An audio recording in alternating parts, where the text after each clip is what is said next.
बिस्मिल्लाहिर्रहमानिर्रहीम स्टूडेंट्स। आज हम पढ़ेंगे मॉडर्न फिजिक्स का एक और बहुत ही इम्पोर्टेंट टॉपिक जिसका नाम है wave function and wave equation. दोस्तों, असल में जो मॉडर्न फिजिक्स है वो बहुत ही एक वर्ड सब्जेक्ट है। ठीक है, जैसे ही मॉडर्न फिजिक्स इन्वेंशन हुई, ठीक है, लाइट के बारे में ये बताया गया कि लाइट कॉर्पस्कुलर थ्योरी में हमें ये बताया गया कि जो लाइट है हमारे पास वो एक पार्टिकल है। ठीक है, अब चूंकि जैसे ही यंग डबल स्लिट एक्सपेरिमेंट आया तो वहां पे बता दिया गया कि लाइट एक पार्टिकल नहीं है बल्कि लाइट एक वेव है। अभी थोड़े ही देर गुजरी थी तकरीबन, ठीक है, साल की 100 साल का अरसा गुजरा था। तो फिर अल्बर्ट आइंस्टाइन आया जिसने फोटो इलेक्ट्रिक इफेक्ट दिया। उसने फिर ये बताया कि जो हमारे पास जो लाइट है वो एक पार्टिकल भी है और लाइट एक वेव भी है, जिसके बाद ये तय पाया गया कि जो हमारे पास लाइट है वो एक इलेक्ट्रोमैग्नेटिक वेव है। ठीक है, लाइट एक पार्टिकल भी है और लाइट एक वेव भी है। अब जो लाइट एक वेव थी वो हमारे पास थी इलेक्ट्रोमैग्नेटिक वेव। अब अभी ये बातें चल ही रही थी, ठीक है, तो एक और साइंटिस्ट आया जिनका नाम था डी ब्रोगले।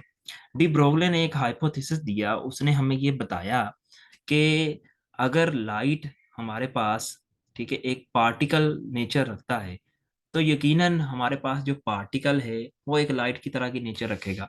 ठीक है, मतलब जो पार्टिकल होगा वो हमारा वेव भी रखेगा, जिसमें हमें डी ब्रोगले हाइपोथेसिस ने ये बताया कि हर मूविंग पार्टिकल, हर मूविंग ऑब्जेक्ट की कोई ना कोई वेवलेंथ जरूर होती है।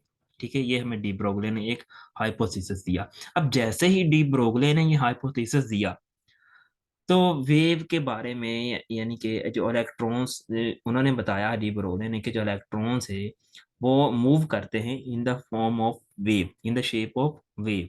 तो यहाँ पर एक नई भागदौड़ स्टार्ट हो गई साइंटिस्ट की। ठीक है, तो इसी में हमारे पास दो चीजें आई। एक हमारे पास था वेव फंक्शन और दूसरा हमारे पास था वेव इक्वेशन। ठीक है, अब हमने आज के टॉपिक में इनको डिटेल के साथ पढ़ना है कि बेसिकली वेव फंक्शन हमारे पास क्या होता है और वेव इक्वेशन हमारे पास क्या होती है। ठीक है, तो बेसिकली जो भी हमारे पास जो वेव है ना, एक जब हम वेव की बात करते हैं, ठीक है, तो वेव बेसिकली कोई भी हो सकती है। ठीक है, अब यहाँ पर जो हम जिस वेव की बात कर रहे हैं वो हमारे पास है मैटर वेव। ठीक है, अगर आपने हमारे लास्ट लेक्चर नहीं सुने तो आप इसी मॉडर्न फिजिक्स के पिछले लेक्चर को सुने, हमने मैटर वेव्स के बारे में सारा डिस्कस किया हुआ है। ठीक है, मैटर वेव हमारे पास क्या होती है। अब जैसे ही वेव की बात करते हैं तो वेव के ये कुछ चीजें हमें जानना जरूरी है। ठीक है, जैसे सबसे पहले जो हमारे पास चीज है वो हम जानते हैं, हम इंट्रोडक्शन पढ़ते हैं। हमारे पास तीन क्वेश्चन राइज होते हैं मेजर। नंबर वन हमारे पास है कि हाउ द वेव प्रोड्यूस, कि जो अगर वो वेव है तो वेव पैदा कैसे होती है। ठीक है, नंबर टू हमारे पास है हाउ इट लुक, अगर जो वेव है, ठीक है, अगर हमें जो मैटर वेव्स की हम बात कर रहे हैं वो दिखती कैसे हैं? ठीक है, जाहिर सी बात है, अब वेव को नजर भी तो आना चाहिए ना। अब वेव जो है वो दिखती कैसे है। सिमिलरली तीसरा जो क्वेश्चन हमारे पास राज होता है हाउ इट ट्रेवल, ये ट्रेवल कैसे करते हैं। ठीक है, नंबर तीन क्वेश्चन मेजर अराइज होते हैं जब हम वेव का जिक्र करते हैं। पहला एक कि वो वेव पैदा कैसे होती है, नंबर दो कि वो दिखती कैसी हैं, और नंबर तीन वो ट्रेवल कैसे करती है। ठीक है, अब जो पहले दो क्वेश्चन है उनका जो आंसर है वो छुपा हुआ है वेव फंक्शन में। वो बताता है हमें वेव फंक्शन, बेसिकली हमें पहले दो क्वेश्चन, जो पहले दो क्वेश्चन है उनका आंसर बताता है वेव फंक्शन। ठीक है, वेव फंक्शन हमारे पास इन क्लासिकल मैकेनिक्स में अगर देखा जाए तो हमारे पास जो वेव फंक्शन होता है वो होता है x is equal to x naught sine omega t plus five.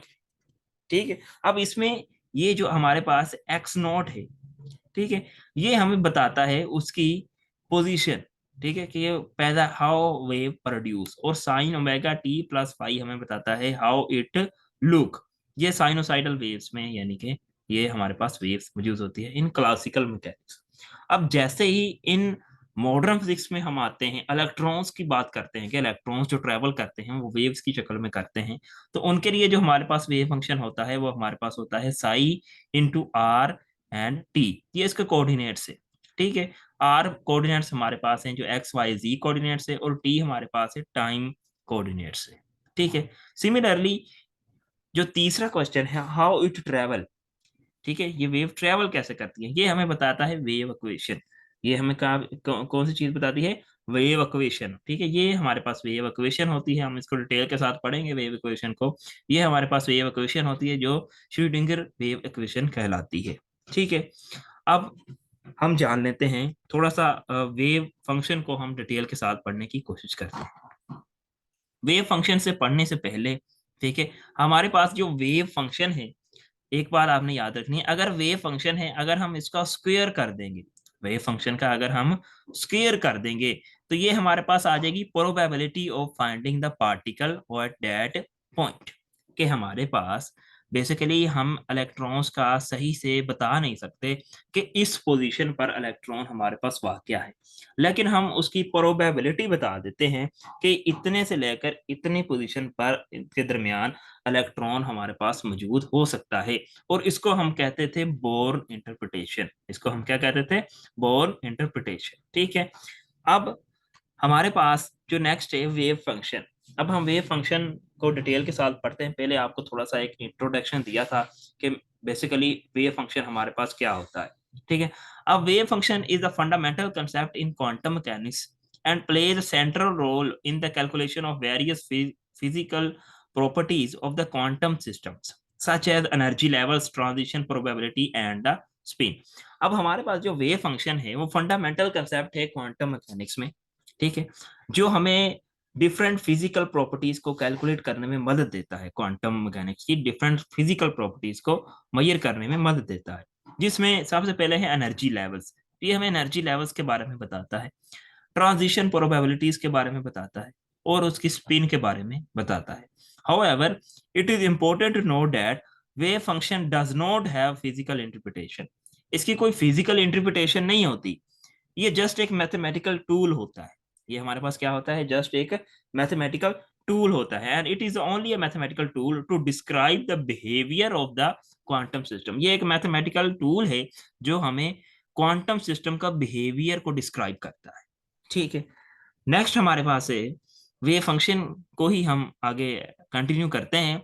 In quantum mechanics the wave function is a mathematical function.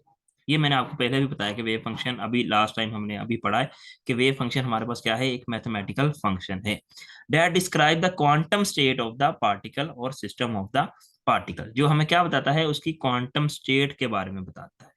मतलब बताता है कि हमारे पास जो इलेक्ट्रॉन्स हैं वो किस जगह पर वाक़या है, उसकी स्टेट कौन सी है। ठीक है। It provide the information about the probability of observing the particle in different positions और स्टेट्स।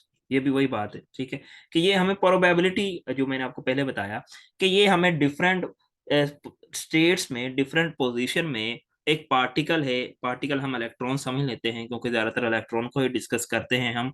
ठीक है। तो एक पोजीशन एक स्टेट्स में के दरमियान बताता है कि इस जगह से, इस स्टेट से इस स्टेट तक इलेक्ट्रॉन्स की मौजूद होने की प्रोबेबिलिटी हमारे पास है।